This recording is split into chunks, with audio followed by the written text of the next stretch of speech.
ಗಂತವ್ಯಂ, ನಾನು ತಾಯಿಯಾಗಿ ಹೇಳ್ತೇನೆ, ನೀನು ಕಾಡಿಗೆ ಹೋಗಬಾರ್ದು. ಆವಾಗಲೂ ಹೇಳ್ತೇನೆ ರಾಮ, ನೀನು ಹೇಳಿದ್ದೆಲ್ಲ ಕೇಳುವುದು ನನ್ನ ಕೆಲಸ ಅಲ್ಲ. ಯಾಕೆಂದರೆ ನೀನು ಹೇಳಿದ ಮಾತನ್ನು ನಾನು ಪಾಲಿಸಬೇಕಾಗಿದೆ. ನಿನಗೆ ಹೀಗೆ ಆಜ್ಞೆ ಮಾಡೋ ಅಧಿಕಾರ ಇರಬೇಕು. ನೀನು ದಶರಥನ ಹೆಂಡತಿ, ದಶರಥನ ವಿರುದ್ಧವಾಗಿ ನೀನು ಹೇಗೆ ಆಜ್ಞೆ ಮಾಡ್ತೀನಿ? ನೀನು ಅವನು ದಶರಥ ರಾಜ, ನೀನು ಪ್ರಜೆ, ರಾಜಾಜ್ಞೆಗೆ ವಿರುದ್ಧ ನೀನೇ. ಅದರಿಂದ ನಿನ್ನ ಆಜ್ಞೆ ಅಸಿಂಧು ನಾನು ಪಾಲಿಸುವುದಿಲ್ಲ. ಹಾಗಾಗಿ ಅವನು ಪಿತೃವಾಕ್ಯ ಬರಿಬಾರದು, ಮಾತೃವಾಕ್ಯ ಬರಿಬಾರಲ್ಲ, ನ್ಯಾಯ ಮಾರ್ಗ ಬರಿಬಾರದು. ಅಷ್ಟೇ ಅವ್ರದ್ದು ಇರೋದು. ಸರಿ, ಹಾಗಾಗಿ ಆಮೇಲೆ ಅವನು ಒಂದು ಹೇಳಿದ್ರು, ನವನಂಗಂತು ಕಾಮಸ್ಯ ತ್ಯಜನಸ್ಯ ವಸುಂಧರಾಮ್ ಸರ್ವಲೋಕಾಧಿಕಸ್ಯ ದೃಶ್ಯತೆ ಚಿತ್ತ ವಿಕ್ರಿಯ. ಅವನು ಪಟ್ಟಾಭಿಷೇಕ ಕ್ಯಾನ್ಸಲ್ ಆಗಿ ಅವನು ಕಾಡಿಗೆ ಹೋಗ್ತಾನೆ ಅನ್ನೋ ಸುದ್ದಿ ಬಂದಾಗಲೂ ಅವನ ಮೋರೆಯಲ್ಲಿ ವಿಷಾದದ ರೇಖೆ ಕಾಣಿಸಲಿಲ್ಲ ಅಂತ ಮೊದಲು ಹೇಳಿದವ. ವಾಲ್ಮೀಕಿ ಕಡೆಗೆ ಕಣ್ಣೀರು ಬಿಟ್ಟ ಅಂತ ಹೇಳ್ತಾರೆ ರಾಮಚಂದ್ರ. ಹೆಂಡತಿಯ ಮುಂದೆ ತಾಯಿ ಸಹಜ. ಅವನಿಗೆ ತನಗೆ ದುಃಖ ಆಗಲಿಲ್ಲ ರಾಜ್ಯತ್ಯಾಗ ಮಾಡುವುದರಿಂದ, ಅದರಿಂದ ಆನಂದವಾಗಿ ಹೋದ. ತಾಯಿ ಹತ್ತಿರ ಹೋಗುವಾಗ ದುಃಖ ಆಯ್ತು. ಯಾಕೆಂದರೆ ಈ ಸುದ್ದಿಯನ್ನು ತಾಯಿಗೆ ಹೇಗೆ ಹೇಳುವುದು, ಆ ತಾಯಿ ಮುಗ್ಧ ಹೆಣ್ಮಗಳನ್ನು ಹೇಗೆ ಕನ್ವಿನ್ಸ್ ಮಾಡೋದು, ಇದು ಸಹಜ ಸೈಕಾಲಜಿ. ಇದು ತಾಯಿ ಹತ್ರ ಹೋದ ದುಃಖ ಆಯಿತು, ಹೆಂಡತಿ ಹತ್ರ ಹೇಳಿಬಿಟ್ರೆ ಅವಳು ಕಂಗಾಲಾಗ್ತಾನೆ. ಅವನು ಹೇಗೆ ಕನ್ವಿನ್ಸ್ ಮಾಡೋದು ಅನ್ನುವಾಗ ಹೆಣ್ಮಕ್ಳ ಹತ್ರ ಮಾತಾಡೋ ದುಃಖ ಬಂತವನಿಗೆ. ಅದು ಅವನು ತನಗೆ ವನವಾಸದ ದುಃಖ ಅಲ್ಲ, ಅದು ಅವರನ್ನು ಕನ್ವಿನ್ಸ್ ಮಾಡೋದು ಹೇಗೆ. ಪಾಪ ತಾಯಿ ಹತ್ರ ಹೇಗೆ ಈ ಸುದ್ದಿ ಹೇಳಿ ಅವಳನ್ನು ನೋಯಿಸುವುದು, ಅದು ಹೆಂಡತಿ ಹತ್ರ ಈ ಸುದ್ದಿ ಹೇಳಿ ಅವಳನ್ನು ಹೇಗೆ ಕನ್ವಿನ್ಸ್ ಮಾಡೋದು. ಈ ಸಂವೇದನೆ ಇದೆ, ಇದು ಮನುಷ್ಯ ಸಂವೇದನೆ. It's very natural. ಈ ರಾಮಚಂದ್ರ ಹಾಗೆ ಮಾಡದೇ ಇದ್ದರೆ ಅಮಾನುಷ ಆಗ್ತಿತ್ತು. ಅವನು ಮನುಷ್ಯ, ಮರ್ಯಾದಾಪುರ ಮನುಷ್ಯರು ಹೇಗೆ ನಡ್ಕೋಬೇಕು. ತಾಯಿ ಹತ್ರ ಹೋಗುವಾಗಲೂ ನೋಡಿ ಎಷ್ಟು ತಮಾಷೆ ಅಂದರೆ, ಅವನು ಪ್ರಿಪೇರ್ ಮಾಡ್ತಾನೆ. ಅಲ್ಲಿ ತಾಯಿ ಹತ್ರ ಹೋಗಿ ತಾಯಿ ಚಿನ್ನದ ಮಣೆ ಇಡ್ತಾಳೆ. ಚಿನ್ನದ ಮಣೆ ಇಟ್ಟಾಗ ಆ ಮಣೆಯನ್ನು ಪಕ್ಕ ಸರಿಸಿ ಕೆಳಗೆ ಕೂತ್ಕೊಳ್ತಾನೆ ರಾಮಚಂದ್ರ. ಆವಾಗ ಯಾಕಪ್ಪ ನೋಡಿ ಪ್ರಿಪರೇಷನ್, ತಾಯಿನ ಪ್ರಿಪೇರ್ ಯಾಕಪ್ಪ ಅಂದರೆ ಇನ್ನು ಮೇಲೆ ನೆಲದಲ್ಲೇ ಕೂತ್ಕೊಳ್ಬೇಕಮ್ಮ, ಅದಕ್ಕೆ ಅಭ್ಯಾಸ ತಾಯಿ ಮುಂದೆ ಆಗಲಿ ಅಂತ ಕೆಳಗೆ ಕೂತೆ ಅಂತಾನೆ. ಏನು ಕಥೆ ಅನ್ನುವಾಗ ನಾನು ಕಾಡಿಗೆ ಹೋಗಬೇಕು ಅಂತ. ಆಗ ಅವಳು ಸ್ಫೋಟ ಆಗಿಬಿಡುತ್ತೆ ದುಃಖ. ಅದನ್ನು ಕಮ್ಮಿ ಮಾಡೋದಕ್ಕೋಸ್ಕರ ಅದೇ ತಾಯಿ ಹತ್ರ ಹೋಗುವಾಗ ಯಾಕೆ ದುಃಖ ಅಂದರೆ ಹೇಗೆ ಅಮ್ಮನನ್ನು ಎದುರಿಸುವುದು, ಹೇಗೆ ಅಮ್ಮನಿಗೆ ಇದನ್ನು ಒಪ್ಪಿಸುವುದು, ಅವಳಿಗೆ ಸಂತೈಸುವುದು ಹೇಗೆ, ಅದು ಕಷ್ಟ. ಆಗ ನಿಜವಾಗಿ ದುಃಖ ಆಗುತ್ತೆ. ರಾಮಚಂದ್ರ ತುಂಬ ಮಾನವೀಯವಾಗಿ ನಡ್ಕೊಂಡಿದ್ದಾನೆ, ಅದು ಢೋಂಗಿ ಇಲ್ಲ. ಮತ್ತು ವಸ್ತುತಃ ನೀವು ಮೂಲಕ್ಕೆ ಹೋದರೆ ಎಲ್ಲವೂ ಢೋಂಗಿ. ಯಾಕೆಂದರೆ ಭಗವಂತನಿಗೆ ದುಃಖ ಹೆಂಡತಿ ಮುಂದೆ ಆಗುವುದಿಲ್ಲ, ತಾಯಿ ಮುಂದೆ ಆಗುವುದಿಲ್ಲ, ಎಲ್ಲಿಯೂ ಆಗುವುದಿಲ್ಲ. ಅವನಿಗೆ ದುಃಖವೇ ಇಲ್ಲ. ದುಃಖಾತೀತನ ನಾಟಕವೇ ಅವತಾರ, ಅದು ಮೂಲ ವಿಷಯ, ಅದು ಬೇರೆ. ಅದರಲ್ಲಿ ಮನುಷ್ಯರು ಹೇಗೆ ನಡ್ಕೊಳ್ಬೇಕು ಅನ್ನುವಲ್ಲಿ ರಾಮಚಂದ್ರ ಎಲ್ಲಿಯೂ ತಪ್ಪು ಮಾಡಲಿಲ್ಲ. ಅವನ ಯಾವ ಘಟನೆಯಲ್ಲೂ ಅಂಥ ಲೋಪದೋಷಗಳು ಕಾಣುವುದು.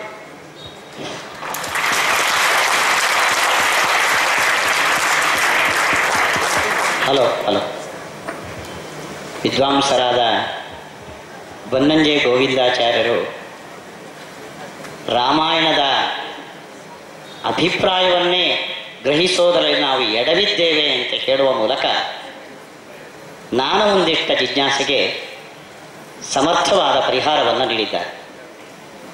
ಆದರೆ ಒಂದು ಅಂಶ ನಾನು ಗಮನಿಸಿದೆ, ಪಿತೃವಾಕ್ಯ ಪರಿಪಾಲನೆಗಾಗಿ ರಾಮಚಂದ್ರ ಕಾಡಿಗೆ ಹೋಗಿದ್ದಲ್ಲ, 2 ದೇಶದ ಕಮಿಟ್ಮೆಂಟ್ಸ್ ಅದು. ಕೇಕಯ ದೇಶಕ್ಕೂ ಅಯೋಧ್ಯೆಗೂ ಆದ ಕರಾರಿನಂತೆ ರಾಮಚಂದ್ರ ಹೋದ. ಅಂದರೆ ಅಳಿಯಲ್ಲ ಮಗಳ ಗಂಡ, ಈ ಕಮಿಟ್ಮೆಂಟ್ ಮಾಡಿಕೊಂಡವನು ದಶರಥ. ಅಲ್ಲಿಗೆ ಪಿತೃವಾಕ್ಯ ಪರಿಪಾಲನೆ.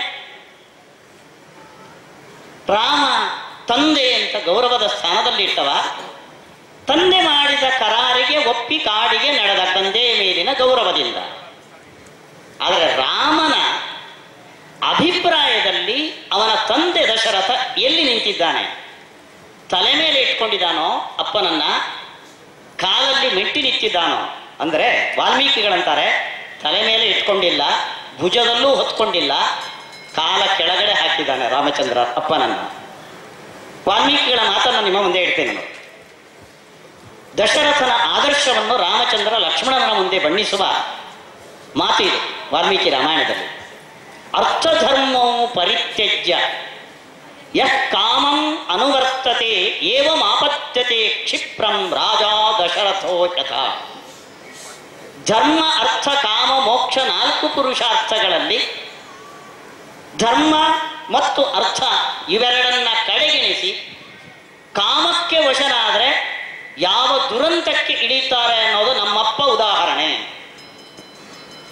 ಹೇಗೆಳದ ಅಪ್ಪನನ್ನ ರಾಮ. ಇವನು ತಂದೆನಿಗೆ ವಿನೀತನಾದ ಅಪ್ಪನೋ ಮಗನೋ ನೋಡಿ ಮುಂದೆ ನೋಡಿ, ಅವನು ತನ್ನನ್ನು ಹೊಗಳಿಕೊಂಡು ಅಪ್ಪನನ್ನು ಹೇಗೆ ತಿವಿತಾನೆ ರಾಮಚಂದ್ರ ನೋಡಿ. ಕೋಶಿ ಅವಿದ್ವಾನಪಿ ಪುಮಾನ್ ಪ್ರಮದಾಯ ಕೃತೆ ತ್ಯಜೇತ್ ಛಂದಾನು ವರ್ತಿನಂ ಪುತ್ರಂ ತಾತೋ ಮಾಮಿವ ಲಕ್ಷ್ಮಣ. ಲಕ್ಷ್ಮಣ, ಏನು ತಿಳಿಯದ ಒಬ್ಬ ದಡ್ಡ ಸಮೇತ ನನ್ನಂಥ ತಂದೆಗೆ ವಿನೀತನಾದ ಮಗನನ್ನ ಕಾಮಕ್ಕೋಸ್ಕರ ಕಾಡಿಗೆ ಅಟ್ಟಿ ಇಂಥ ಕ್ರೂರತನವನ್ನು ಮೆರೆದಾನು. ರಾಮನ ದೃಷ್ಟಿಯಲ್ಲಿ ದಶರಥ ಹೇಗೆ ನೋಡಿ ಹೇಳ್ತಾನ, ನನ್ನಂಥ ಮಗನನ್ನ. ಅಲ್ಲಿಗೆ ನಾನು ತಂದೆಗೆ ಸಮನಾದ ಮಗ, ಆದರೆ ನನಗೆ ಸಮನಾದ ಅಪ್ಪ ದಶರಥ ಅಲ್ಲ. ನನ್ನಂಥ ಮಗನನ್ನ, ತಂದೆಗೆ ವಿನೀತನಾದವನನ್ನು ಕಾಮಕ್ಕೆ ಒಳಗಾಗಿ ಕಾಡಿಗೆ ಅಟ್ಟಿದ ಅಪ್ಪ ಅಂದ್ರೆ ಇಂತಹ ದಡ್ಡ ಮತ್ತೊಬ್ಬ ಇಲ್ಲ. ರಾಮ ಹೇಳ್ತಾನೆ ಅದನ್ನೇ, ಕೋಹಿ ಅವಿದ್ವಾನ್, ಏನು ಒಬ್ಬ ತಿಳಿಯದ ದಡ್ಡನೂ ಮಾಡದ ಕೆಲಸವನ್ನು ಕಾಮಕ್ಕೆ ಒಳಗಾಗಿ ನಮ್ಮಪ್ಪ ಮಾಡಿದ್ದಾನೆ ಅಂದ್ರೆ ಎಂಥ ಅನ್ಯಾಯ ಇದು ನನಗೆ ಮಾಡಿತ್ತು, ನನ್ನಂಥ ಮಗನಿಗೆ ಮಾಡಿತ್ತು. ರಾಮ ತನ್ನನ್ನು ಹೊಗಳಿ ಅಟ್ಟಕ್ಕೆ ಏರಿಸಿದ, ದಶರಥನನ್ನ ದಪ್ಪ ಅಂತ ಕೆಳಗೆ ಹಾಕಿದ.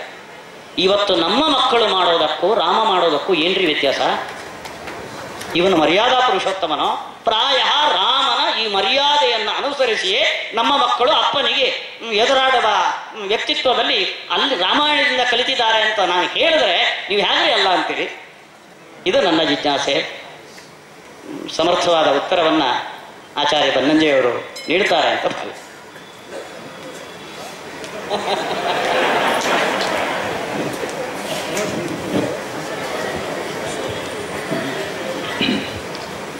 ಈ ರಾಮಚಂದ್ರನ ಮಾತುಗಳು ಒಂದು, ಆ ಮಾತಿಗೆ ಏನು ಅರ್ಥ ಅಂತ ನಾವು ಅದರ ಭಾವ ವಾಲ್ಮೀಕಿಯ ಭಾವ ಯಾವ ಭಾವದಲ್ಲಿ ರಾಮಚಂದ್ರ ಹೇಳಿದಾನೆ ತಿಳ್ಕೋಬೇಕಾಗಿದ್ದರೆ ಒಂದು ಅವನು ಕೈಕೇಯಿ ಬಗ್ಗೆಯೂ ಆಕ್ಷೇಪದ ಮಾತನ್ನು ಹೇಳ್ತಾನೆ, ದಶರಥನ ಬಗ್ಗೆಯೂ ಆಕ್ಷೇಪದ ಮಾತನ್ನು ಕಾಡಿನಲ್ಲಿ ಒಂದೆರಡು ಬಾರಿ ಹೇಳ್ತಾನೆ. ಬರೀ ಒಂದೆರಡು ಮೂರು ಶ್ಲೋಕ ಇದೆ.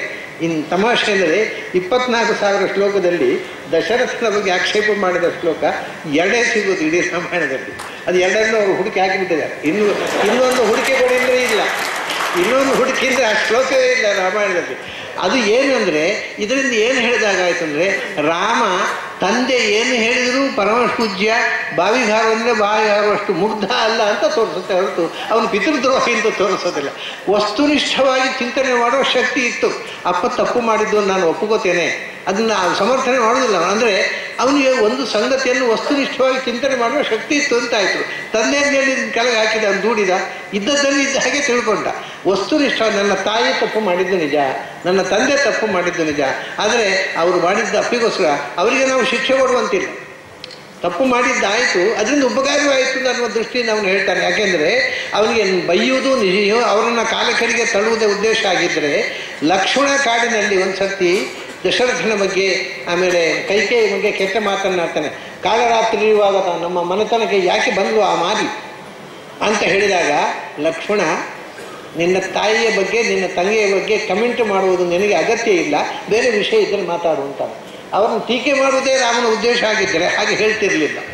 ಆಮೇಲೆ ಕೈಕೇಯಿ ಬಗ್ಗೆ ತಂದೆಯನ್ನು ಅವಳು ತನ್ನ ಗಂಡನನ್ನೇ ಕೊಂದಾಳು ಅಂತ ಹೇಳಿದ ಕೈಕೇಯಿಗೆ ಭರತ ಕಾಡಿಗೆ ಹೋಗಿ ರಾಮನನ್ನು ಕರ್ಕೊಂಡು ಬರಲಿಕ್ಕೆ ಹೋದಾಗ ರಾಮ ಹೇಳ್ತಾನೆ ನಾ ಬರೋಲ್ಲ ಅಂತಾನೆ. ಕೈಕೇಯಿಯೇ ಬಂದು ಹೇಳ್ತಾನೆ ಬಾ ಅಂತ, ರಾಮ ಬರೋಲ್ಲ ಅಂತ ಹೇಳ್ತಾನೆ. ಯಾಕೆಂದರೆ ಅದು ಪಿತೃವಾಕ್ಯ ಪರಿಪಾಲನೆ ಅನ್ನೋದು ನನ್ನ ಅರ್ಥ ಹೇಳಿದೆ. ಪಿತೃವಾಕ್ಯ ಆ ದೇಶಕ್ಕೆ ಕೊಟ್ಟು ಪಿತೃವಾಕ್ಯ ಮಗನಿಗೆ ಹೇಳಿದೆ, ನಾನು ಬರೋಲ್ಲ ನೀನು ಬಾ ಅಂತ ಹೇಳಿದ್ರು ಬರೋಲ್ಲ ಅಂತ ಹೇಳ್ತಾನೆ. ಕಡೆಗೆ ಹಾಗಾದರೆ ಪಾದುಕೆಯಾದರೂ ಕೊಡು ಅಂತ ಕಾಲಿಗೆ ಇಟ್ಟುಕೊಂಡು ಆ ಪಾದುಕೆಯನ್ನು ಕೊಡು ಅಂತ ಹೇಳಿದಾಗ ರಾಮಚಂದ್ರ ಏನು ಹೇಳ್ತಾನೆ ಗೊತ್ತಾ, ನನಗೊಂದು ಮಾತು ಕೊಡಬೇಕು. ಏನು ಅಂದರೆ ಯಾವತ್ತೂ ಕೂಡ ನಿನ್ನ ತಾಯಿಯನ್ನು ನೀನು ನಿಂದಿಸುವುದಿಲ್ಲ, ಟೀಕಿಸುವುದಿಲ್ಲ ಅಂತ ಮಾತು ಕೊಟ್ಟರೆ ಪಾದುಕೆ ಕೊಟ್ಟಿದ್ರೆ ಕೊಡೋಲ್ಲ ಅಂತಾನೆ. ಅವನಿಗೆ ದೊಡ್ಡವರನ್ನು ನಿಂದಿಸಿ ತಾನೇ ದೊಡ್ಡವನ್ನು ಮಾಡಬೇಕು ಅನ್ನೋ ಉದ್ದೇಶ ಇರ್ತಿದ್ರೆ ಈ ರೀತಿಯ ಮಾತು ರಾಮ ಆಡುವುದು ಸಾಧ್ಯ ಇಲ್ಲ. ವಸ್ತುಸ್ಥಿತಿಯನ್ನು ನೆನಪಿಸಿಕೊಳ್ಳುವುದು ಬೇರೆ, ಒಬ್ಬರನ್ನು ಅಧಪಾತ ಮಾಡೋದು ಬೇರೆ. ಅದು ವಸ್ತುತಃ ಅವರಲ್ಲಿ ಇಂಥ ತಪ್ಪು ನಡೆದು ಹೋಯಿತು. ನಮ್ಮ ಅಪ್ಪನಂಥವರು ಹೆಣ್ಣಿನ ಮಾತಿಗೆ ಹೀಗೆ ಮರಳಾಗಬಾರದಿತ್ತು, ಅದು ಇತಿಹಾಸದ ಒಂದು ಅನಿವಾರ್ಯತೆ ಆಗಿ ಹೋಯಿತು ಅಂತ ರಾಮ ಹೇಳಿದ ಹೊರತು ಅವನು ಟೀಕಿಸುವುದಕ್ಕೋಸ್ಕರ ಅಲ್ಲ. ಎಲ್ಲಿಯೂ ಟೀಕಿಸುವುದಿಲ್ಲ ರಾಮ. ಟೀಕಿಸುವುದನ್ನು ನಂಬುವುದೂ ಇಲ್ಲ. ಎಲ್ಲಿ ತನಕ ಅಂದರೆ ಮಂಥರೆಯನ್ನು ಕೊಂದುಬಿಡ್ತೇನೆ ಅಂತ ಶತ್ರುಘ್ನ ಹೋಗ್ತಾನೆ ಕತ್ತಿ ಹಿಡ್ಕೊಂಡು. ಅವಾಗ ಭರತ ಹೇಳ್ತಾನೆ, ನೋಡಪ್ಪ, ಮಂಥರೆಯನ್ನು ಕೊಂದ ನಾಳೆ ರಾಮ ಭೇಟಿ ಕೊಡಲಿಕ್ಕಿಲ್ಲ ನಮಗೆ. ಅವನು ಯಾರನ್ನೂ ಅಪರಾಧಿ ಅಂತ ಶಿಕ್ಷೆ ಕೊಡುವುದಕ್ಕೆ ಇಷ್ಟಪಡುವುದಿಲ್ಲ.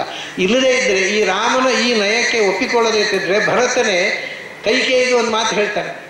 ಕೈಕೇಯಿ ಭರತ ಬಂದ ಕೂಡಲೇ ಪಟ್ಟಾಭಿಷೇಕ ಆಗಲಿಕ್ಕೆ ಸಿದ್ಧತೆ ಆಗಲಿ, ನೀನು ಸಿಂಹಾಸನವನ್ನೇರು ಅಂತ ಹೇಳಿದಾಗ ಅವನೊಂದು ಮಾತು ಹೇಳ್ತಾನೆ, ಭರತನ ರಾಜ್ಯದಲ್ಲಿ ಕೈಕೇಯಿ ಅಂಥ ಕೆಟ್ಟ ಹೆಣ್ಣಿಗೆ ಸ್ಥಾನವಿಲ್ಲ. ಇದು ಭರತ ಹೇಳಿದ ಮಾತು. ನಾನು ರಾಜನಾದರೆ ನೀನು ಅಯೋಧ್ಯೆಯಲ್ಲಿ ಇರಲಿಕ್ಕೆ ಅಯೋಗ್ಯಳು. ನನ್ನ ರಾಜ್ಯದಲ್ಲಿ ನಿನ್ನಂಥ ಕೆಟ್ಟ ಹೆಣ್ಮಕ್ಕಳು ಇರಬಾರದು. ಎಷ್ಟು ಭಯಂಕರ ಹೇಳ್ತಾನೆ ಭರತ. ಮತ್ತೇನು ಮಾಡಬೇಕು?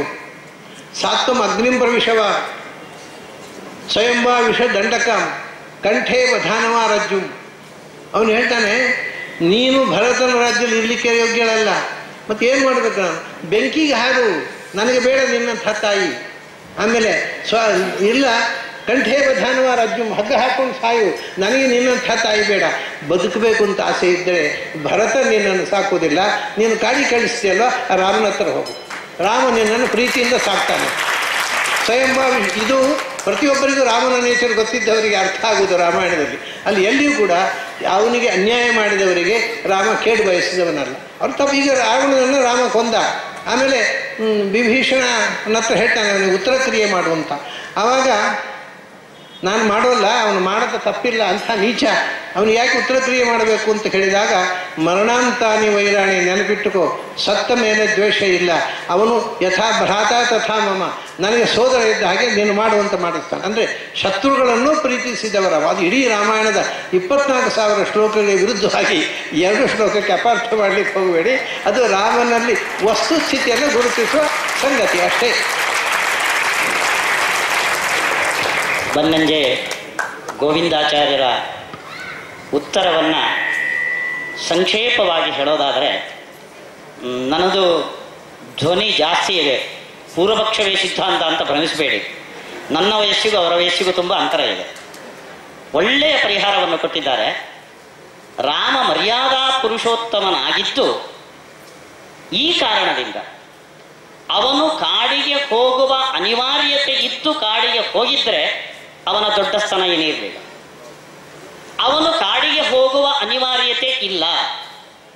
ದಶರಥ ಕಾಮವಶನಾಗಿ ರಾಜಶಾಸನಕ್ಕೆ ವಿರುದ್ಧವಾಗಿ ನಡ್ಕೊಂಡಿದ್ದಾನೆ, ಅಪ್ಪ ತಪ್ಪು ಮಾಡಿದ್ದಾನೆ ಅಂತ ಗೊತ್ತಿದ್ರೂ ಅಪ್ಪ ಅನ್ನೋ ಗೌರವದಿಂದ ತಲೆ ಬಾಗಿ ರಾಮಚಂದ್ರ ಮಾಡಿದ ದೊಡ್ಡ ತ್ಯಾಗ ಅದು ಅನ್ನೋದು ಬನ್ನಂಜೆ ಗೋವಿಂದಾಚಾರ್ಯರ ಒಟ್ಟು ಫಲಿತಾರ್ಥ. ಇದು ವಾಲ್ಮೀಕಿಗಳ ನಿಜವಾದ ಅಭಿಪ್ರಾಯ. ಅನಂತರ ಮುಖ್ಯ, ನಾನು ಹೆಜ್ಜೆಯ ಮೇಲೆ ಕಥೆಗೆ ಅನುಸಾರವಾಗಿ ಬರ್ತಾ ಇದ್ದೇನೆ. ಮುಂದೆ ಮಣಿದ್ರಾವಡವರಿಗೆ ಮುಂದಿನ ಒಂದು ಪ್ರಶ್ನೆ ಕೇಳ್ತೇನೆ. ಇದನ್ನು ನಾನು ಬನ್ನಂಜೆಯವರ ಮುಂದೆ ಇಡ್ತೇನೆ. ದಯವಿಟ್ಟು ಅವರು ಸಮರ್ಥವಾದ ಉತ್ತರವನ್ನು ನೀಡಬೇಕು ಅಂತ ಕೇಳ್ತೇನೆ. ಇದು ಬೇರೊಬ್ಬರ ಕನ್ನಡಕದಿಂದ ಅಲ್ಲ, ಇದು ನನ್ನ ಕನ್ನಡಕದಿಂದ ನಾನು ರಾಮಾಯಣ ನೋಡಿ ಸಹಜವಾಗಿ ಮಾಡುವ ಒಂದು ಜಿಜ್ಞಾಸೆ. ಶ್ರೀರಾಮಚಂದ್ರ ಲೋಕಕ್ಕೆ ಪ್ರಿಯನಾದವ, ಆದರೆ ಸ್ತ್ರೀ ಸಮಾಜದ ಶತ್ರು. ಮಹಿಳಾ ಸಂಘಟನೆಗಳು ರಾಮ ಡೌನ್ ಅಂತ ಹೇಳುವಂತಹ ಒಂದು ದೊಡ್ಡ ಅಪರಾಧವನ್ನು ಶ್ರೀರಾಮಚಂದ್ರ ಮಾಡಿದ್ದಾನೆ.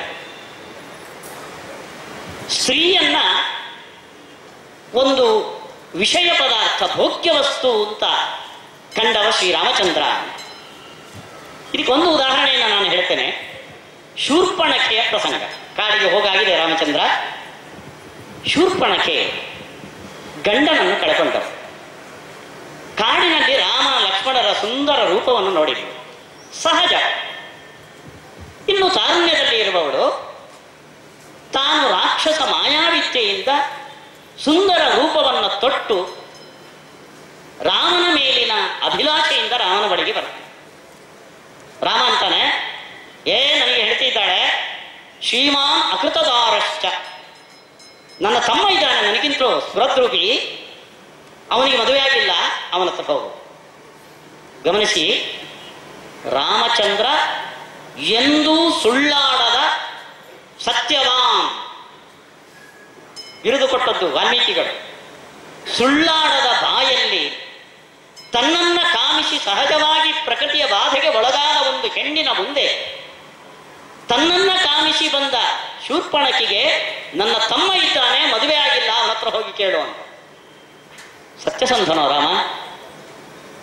ಇದಕ್ಕಿಂತ ನಮ್ಮ ಧರ್ಮರಾಜವಾಸಿ ಹಾಸ್ಯಕ್ಕೂ ಸುಳ್ಳು ಹೇಳದವ, ಕೃಷ್ಣ ಅಶ್ವತ್ಥಾಮ ಹತಃ ಅಂತ ಹೇಳು ಅಂತ ಕೇಳಿದ್ರು ಕುಂಜರಹ ಅಂತ ಸತ್ಯವನ್ನು ಉಳಿಸಿಕೊಂಡವ. ಒಂದು ಹೆಣ್ಣಿನ ಮುಂದೆ ಸುಳ್ಳಾಡಿದ ಶ್ರೀರಾಮಚಂದ್ರ, ಲಕ್ಷ್ಮಣ ಇವಳನ್ನು ನಯವಾಗಿ ತಿರಸ್ಕರಿಸಿದ. ನಾನು ತಮ್ಮ, ಅವನ ದಾಸ, ನನ್ನನ್ನ ನೀನು ಮದುವೆಯಾದರೆ ನೀನು ದಾಸಿ ಆಗ್ತಿ, ಅಣ್ಣನನ್ನು ಮದುವೆಯಾಗಿದ್ರೆ ರಾಣಿ ಆಗ್ತಿ. ಮತ್ತೆ ಈ ಕಡೆ ಬಂದರು, ಈ ಕಡೆ ಆ ಕಡೆ ಕಾಮಿಸಿ ಬಂದ ಒಂದು ಹೆಣ್ಣನ್ನ ಕಪಿಚೇಷ್ಟೆಯಾಡಿ ಹೆಣ್ಣಿನ ಕಾಮವನ್ನ ಅರ್ಥ ಮಾಡಿಕೊಳ್ಳದೆ ಕುಣಿಸಿದ ಇಬ್ಬರು ವೀರರು. ಇದನ್ನ ವಾಲ್ಮೀಕಿಗಳೇ ಹೇಳ್ತಾರೆ ನೋಡ್ರಿ. ಮನ್ಯತೆ ತದ್ವಚ ತಥ್ಯಂ ಪರಿಹಾಸಾವಿ ಅವಿಚಕ್ಷಣ. ಪರಿಹಾಸ ಮಾಡಿದ್ರು ರಾಮಲಕ್ಷ್ಮಣರು. ಸಹಜವಾಗಿ ಕಾಮಿಸಿ ಬಂದ ಒಂದು ಹೆಣ್ಣಿಗೆ ನೇರವಾದ ಮಾತಿನಲ್ಲಿ ಇಲ್ಲ, ನಾನು ಮದುವೆ ಮಾಡಿಕೊಳ್ಳೋದಿಲ್ಲ, ನಮ್ಮಿಬ್ಬರಿಗೂ ಮದುವೆಯಾಗಿದೆ, ಈ ತಥ್ಯವನ್ನು ಹೇಳುವ ಬದಲು ನನಗೆ ಮದುವೆ ಆಗಿದೆ, ಅವನಿಗೆ ಮದುವೆ ಆಗಿಲ್ಲ ಅಂತ ಸುಳ್ಳು ಹೇಳಿ ಅವಳನ್ನು ಕೋತಿತರ ಕುಣಿಸಿ ಕೊನೆಗೆ ಶ್ರೀರಾಮಚಂದ್ರ ಮಾಡಿದ್ದೇನೋ, ಕಾಮಿಸಿ ಬಂದ ಹೆಣ್ಣಿಗೆ ಮೂಗು ಕಿವಿ ಕತ್ತರಿಸಿ ಅವಮಾನ ಮಾಡಿ ಕಳಿಸಿ. ನಮ್ಮ ಮಹಿಳಾ ಸಂಘಗಳು ಬೆಂಗಳೂರಿನಲ್ಲಿ ಇದ್ರೆ ಜಾಗೃತರಾಗಬೇಕು. ರಾಮಚಂದ್ರನಿಗೆ ಧಿಕ್ಕಾರ ಅಂತ ಕೂಗುವ ಪ್ರಸಂಗ ಇದೆ. ಮರ್ಯಾದಾ ಪುರುಷೋತ್ತಮನಾದ ರಾಮಚಂದ್ರ ಒಂದು ಹೆಣ್ಣನ್ನ ಯಾವ ರೀತಿ ಕಂಡ, ಒಂದು ಹೆಣ್ಣನ್ನ ಯಾವ ರೀತಿ ಕುಣಿಸಿ ಸುಳ್ಳು ಹೇಳದ, ಇದನ್ನು ಹೇಗೆ ಸಮರ್ಥಿಸೋದು ಸ್ವಾಮಿ? ಇದಕ್ಕೆ ಬಲವಾದ ಕತ್ತಿಯ ವರಸೆಯನ್ನು ಬನ್ನಂಜೆ ಗೋವಿಂದಾಚಾರ್ಯರಿಂದ ನಾವು ನಿರೀಕ್ಷಿಸಬಹುದು ಹೊರತು ಉಳಿದವರು ಇದನ್ನು ಕತ್ತರಿಸೋದು ತುಂಬ ಸಾಹಸದ ಕೆಲಸ ಅಂತ ನನಗೆ ಅನಿಸುತ್ತೆ. ವಿನೀತನಾಗಿ ಶಿಷ್ಯಸ್ತೇಹಂ ಶಾಧಿಮಾಂ ತ್ವಾಂ ಪ್ರಪನ್ನ.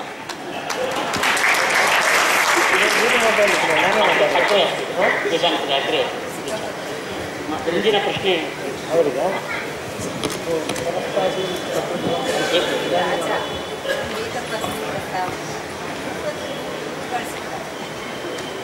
ಹರಿದಾಸ ಭಟ್ಟರು ಮಹಿಳಾ ಸಂಘದ ಕಣ್ಣು ತೆರೆಸುವ ಮಾತನ್ನಾಡಿದ್ದಾರೆ. ಎಲ್ಲಿಯಾದರೂ ಅವರ ಮಾತನ್ನು ನಂಬಿ ನಮ್ಮ ಮಹಿಳಾ ಸಂಘದವರು ಧಿಕ್ಕಾರ ಹಾಕಿದರೆ ಫೂಲ್ ಆಗ್ತಾರೆ. ಅವ್ರನ್ನ ಬೇಕು ಅಂತ ಫೂಲ್ ಮಾಡುವ ಟೆಕ್ನಿಕ್ ಮಾಡಿದ ಹಾಗಿದೆ ಅವರು. ವಿಷಯ ಏನು ಅಂದರೆ ಇದರಲ್ಲಿ ಇಟ್ಕೊಂಡೆ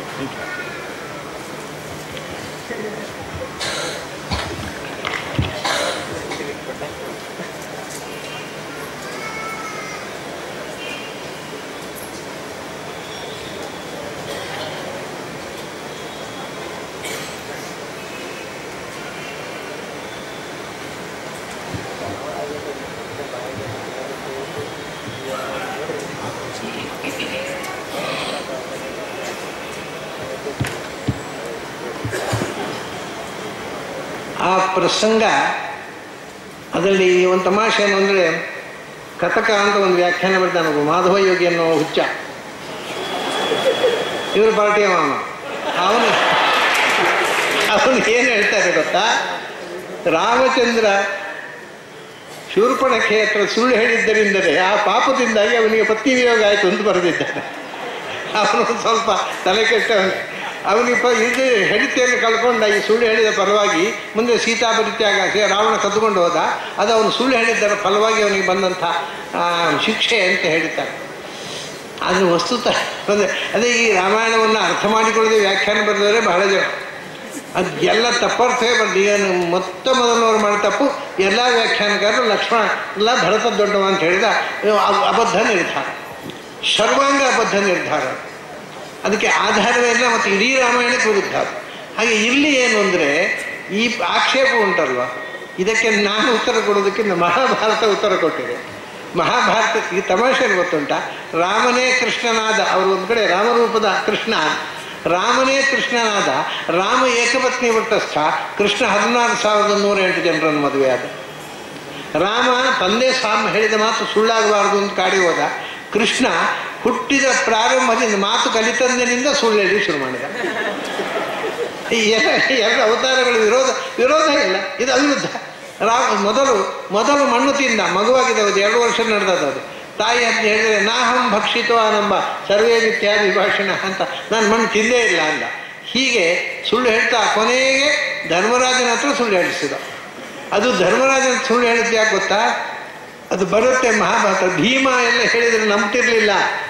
ಭೀಮ ಹೇಳಿದ್ರೆ ಅವರೆಲ್ಲ ಸುಳ್ಳು ಹೇಳಿರ್ಬೋದು, ದ್ರೋಣಾಚಾರ್ಯ ನಂಬಬೇಕಾದ್ರೆ ಧರ್ಮರಾಜ ಹೇಳಿದ್ರು, ಅದಕ್ಕೆ ಧರ್ಮರಾಜ ಹತ್ರ ಹೇಳಿಸಿದ್ರು. ಧರ್ಮರಾಜ ಸುಳ್ಳು ಹೇಳಲಿಕ್ಕೆ ಸಂಕೋಚಪಟ್ಟು ಕುಂಜರಹ ಅಂತ ಹೇಳಿದ ಅಂತ, ಅದು ದೊಡ್ಡ ಸುಳ್ಳಲ್ವ, ಮೆಲ್ಲ ಹೇಳಿದ್ದು. ಅಶ್ವತ್ಥಾಮ ಆತ ಅಂತ ಗಟ್ಟಿಯಾಗಿ ಹೇಳಿ ಮೆಲ್ಲ ಕುಂಜರ ಅಂತ ಹೇಳಿದ್ರು, ಅದು ದೊಡ್ಡ ಢೋಂಗಿ ಅಲ್ವಾ? ಅದು ಅವ್ರಿಗೆ ಕೇಳಬಾರದಕ್ಕೆ ಕೇಳಿದ್ದೆ, ಅದಕ್ಕಿಂತ ದೊಡ್ಡ ಸುಳ್ಳೇನುಂಟು? ಇದು ರಾಮ ಹೇಳಿದ ಕೃಷ್ಣ ಹೇಳಿದಾಗ ಮಾಡಿದರೆ ಪ್ರಾಮಾಣಿಕವಾಗಿ ಸುಳ್ಳಾಗ್ತಿತ್ತು, ಇದು ಅಪ್ರಾಮಾಣಿಕವಾಗಿ ಸುಳ್ಳು ಹೇಳಿದ. ಧರ್ಮರಾಜ ಬಹಳ ದೊಡ್ಡ ಢೋಂಗಿ ಆಗಿಬಿಟ್ಟು. ಹಾಗಾಗಿ ಧರ್ಮರಾಜನ ದೃಷ್ಟಾಂತ ಬಿಡಿ, ಅವನ ಕಡೆ ಕೃಷ್ಣ ಏನು ಹೇಳಬೇಕಾಯ್ತು ಅಂದರೆ, ಸುಳ್ಳು ಹೇಳಿದ್ರಿಂದ ಏನೇನು ಪಾಪ ಬರುತ್ತೆ ಅದು ಕೃಷ್ಣನಿಗೆ ಬರಲಿ ಅಂತ ಹೇಳಿ ನೀನು ಹೇಳಪ್ಪ ಅಂತ, ಆ ಧೈರ್ಯ ಬೇಕಾಗಿ. ಇಲ್ಲಿ ಏನು ಅಂದರೆ, ಇದು ಒಂದು ಹೆಣ್ಣಿನ ಹತ್ರ ಮದುವೆ ವಿಷಯದಲ್ಲಿ ಹೇಳಿದ ಮಾತು. ಇದರಲ್ಲಿ ಏನಂದರೆ, ಅವಳು ಸುಂದರಿಯಾದ ಹುಡುಗಿಯಾಗಿ ಬಂದಿದ್ದಾಳೆ, ಆದರೆ ರಾಮನಿಗೆ ಗೊತ್ತು ಅವಳು ರಾಕ್ಷಸ ಸ್ತ್ರೀ, ಮೋಸ ಮಾಡ್ಲಿಕ್ಕೆ ಬಂದವಳು ಅಂತ. ಮೋಸ ಮಾಡ್ಲಿಕ್ಕೆ ಬಂದವರ ಪ್ರಾಮಾಣಿಕವಾಗಿ ಮಾತಾಡಿ ಸಿಕ್ಕಾಕೋಬೇಕಾ? ಶಾಠೆ ಮೋಸ ಮಾಡ್ಲಿಕ್ಕೆ ಬಂದವರ ಮೋಸವೇ ಮಾಡಿ. ಅದು ಯಾವ ಥರದ ಮೋಸ? ಶಾಸ್ತ್ರೀಯವಾದ ಮೋಸ. ಏನು ಹೇಳಿದೆ ಅಂದರೆ, ನರ್ಮಯುಕ್ತ ವಚನಂ ಹಿನಸ್ತಿ ನ ಸ್ತ್ರೀಷು ರಾಜನ್ ನ ವಿವಾಹ ಕಾಲೆ. ಇದು ಮಹಾಭಾರತದಲ್ಲಿ ಮಾಡುವ ಸಿದ್ಧಾಂತ. ಈ ಸಿದ್ಧಾಂತ ದಶರಥನಿಗೆ ಗೊತ್ತಿದ್ದರೆ ರಾಮಾಯಣವೇ ಆಗ್ತಿರಲಿಲ್ಲ, ಆದರೆ ಅವನಿಗೆ ಗೊತ್ತಿರಲಿಲ್ಲ ಪಾಪ. ರಾಮಚಂದ್ರ ಅದನ್ನು ಮಾಡಿ ತೋರಿಸಿದ. ಅದು ಮುಂದೆ ಮಹಾಭಾರತದಲ್ಲಿ ಕೃಷ್ಣ ಈ ಮಾತನ್ನು ಹೇಳ್ತಾನೆ. ಆಮೇಲೆ ಮಹಾಭಾರತ ನಧರ್ಮಯುಕ್ತಂ ವಚನಂ ಹಿನಸ್ತಿ, ತಮಾಷೆಗೋಸ್ಕರ ಆಡಿದ ಮಾತು ಇಲ್ಲಿ ಪರಿಹಾಸ ಅವಿಚಕ್ಷಣ. ತಮಾಷೆಗೋಸ್ಕರ ಆಡಿದ ಮಾತು ಪಾಪಕ್ಕೆ ಕಾರಣವಾಗುವುದಿಲ್ಲ, ಅದು ಸುಳ್ಳು ಆಗುವುದೇ, ಅದನ್ನು ಸುಳ್ಳು ಹೇಳಿದ ಅಂತ ಪರಿಗಣಿಸಬಾರದು. ನಧರ್ಮಯುಕ್ತಂ ವಚನಂ ಹಿನಸ್ತಿ. ಆಮೇಲೆ ಮತ್ತೆರಡು, ನ ಸ್ತ್ರೀಶ್ವರಾಜನ ವಿವಾಹ. ಸ್ತ್ರೀಯರ ಹತ್ರ ಆಪತ್ತು ಕಾಲದಲ್ಲಿ ತೊಂದರೆ ಬಂದಾಗ ಹೆಣ್ಮಕ್ಕಳ ಹತ್ರ ಸುಳ್ಳು ಹೇಳ್ಬೋದು. ಯಾಕೆಂದರೆ ಅಂಥ ಒಂದು ಹಠಮಾರಿ ಹೆಣ್ಣು ಏನೋ ಒಂದು ತನ್ನ ಕೆಲಸಕ್ಕೋಸ್ಕರ ಗಂಡನನ್ನು ಬಳಸಬೇಕು ಅಂದರೆ ಆಗ ಗಂಡ ಹೆಣ್ಪೆಕ್ಕಡೆ ಆಗಬಾರ್ದು, ಸುಳ್ಳು ಹೇಳಬೇಕು ಅಂತ ಹೇಳ್ತಾರೆ ಶಾಸ್ತ್ರಕಾರ. ಆಮೇಲೆ ವಿವಾಹ ಕಾಲ, ಮದುವೆಗೆ ಸುಳ್ಳು, ಇದು ಎಲ್ಲವೂ ಉಂಟಿದೆ. ನನ್ಮಯುಕ್ತವೂ ಹೌದು, ಸ್ತ್ರೀಶೂ ಹೌದು, ಈ ಎಲ್ಲವೂ ಈ ಸುಳ್ಳು ದೋಷವಲ್ಲ ಅಂತ ಮುಂದೆ ಮಹಾಭಾರತ ನಿರ್ಣಯ ಮಾಡ್ತಾರೆ. ಮುಂದೆ ಕೃಷ್ಣಾವತಾರದಲ್ಲಿ ನಿರ್ಣಯ ಆಗುವುದನ್ನು ಮತ್ತು ಕೃಷ್ಣ ಧರ್ಮರಾಜನ ಹತ್ರ ಹೇಳಿಸಿದ್ದಲ್ಲದೆ ಅನೇಕ ಬಾರಿ ಸುಳ್ಳು ಯಾಕೆ ಹೇಳ್ತಾನೆ ಅಂದರೆ, ಸುಳ್ಳು ಅಂದರೆ ಏನು ಅಂತ ನಮ್ಗೆ ಗೊತ್ತಾಗಬೇಕು ಅಂತ. ನಮಗೆ ಸುಳ್ಳು ಅಂದರೆ ಏನು ಅಂತ ಗೊತ್ತಿಲ್ಲ, ಇದ್ದದ್ದನ್ನು ಇದ್ದ ಹಾಗೆ ಹೇಳುವುದು ಸತ್ಯ ಅಂತ ತಿಳ್ಕೊಂಡು ಬಿಟ್ಟಿದ್ದೇವೆ. ಅದು ಅಲ್ಲ ಅಂತದೆ ಶಾಸ್ತ್ರ. ಯಾವುದನ್ನು ಹೇಳುವುದರಿಂದ ಇನ್ನೊಬ್ಬರ ಬದುಕಿಗೆ ತೊಂದರೆ ಆಗುತ್ತೆ ಅದು ಸುಳ್ಳು, ಯಾವುದನ್ನು ಹೇಳುವುದರಿಂದ ಇನ್ನೊಬ್ಬರಿಗೆ ಉಪಕಾರ ಆಗುತ್ತೆ ಅದು ಸತ್ಯ ಅಂತ. ಯತ್ ಸತಾಂ ಹಿತಮತ್ಯಂತಂ ಸತ್ಯಸ್ಯ ವಚನಂ ಶ್ರೇಯ ಸತ್ಯಜ್ಞಾನಂತ ದುಷ್ಕರಂ ಯತ್ ಸತಾಂ ಹಿತಮತ್ಯಂತಂ ತತ್ ಸತ್ಯಂ. ಇಲ್ಲಿ ಶೂರ್ಪಣಖೆಯ ಹಿಂಸೆ ಆಗುವುದು ಸಜ್ಜನರಿಗೆ ಲೋಕಕ್ಕೆ ಕ್ಷೇಮಕರವಾದ ಕ್ರಿಯೆ, ಆದ್ದರಿಂದ ಅವನು ಹಾಗೆ ಹೇಳಿದ್ದು ಸತ್ಯ ಆಗೋಯ್ತದೆ. ಸತ್ಯಸ್ಯ ವಚನ ಹಾಗೆ, ಅದಕ್ಕೆ ಬಹಳ ಅದ್ಭುತವಾದ ನೋಡಿ ದೃಷ್ಟಾಂತ ಲೋಕದ ನಾನು ಅನೇಕ ಬಾರಿ ಹೇಳಿದ್ದೇನೆ. ನೀವು ರಾತ್ರಿ 12 ಗಂಟೆ ರಾತ್ರಿ ಒಂದು ಮನೆ ಹೋಗಿ ಉಳ್ಕೊಳ್ಳಿಕ್ಕೆ ಟ್ರೈನಲ್ಲಿ ಪ್ರಯಾಣ ಮಾಡಿ, 12 ಗಂಟೆ ರಾತ್ರಿ ಊಟ ಆಗಿರೋದಿಲ್ಲ, ಹಸಿದಿರುತ್ತೆ. ಮನೆಯವರು ಎದ್ದು ಕೇಳ್ತಾರೆ ಊಟ ಆಯ್ತಾ ಅಂತ. ಈಗ ಊಟ ಆಯ್ತಾ ಅಂದರೆ ಆಗಲಿಲ್ಲ ಅಂತ ಹೇಳಿದರೆ ಮನೆಯವರಿಗೆಲ್ಲ ತೊಂದರೆ ಆಗುತ್ತೆ, ಅವರು ಮಲ್ಕೊಂಡಿದ್ದಾರೆ.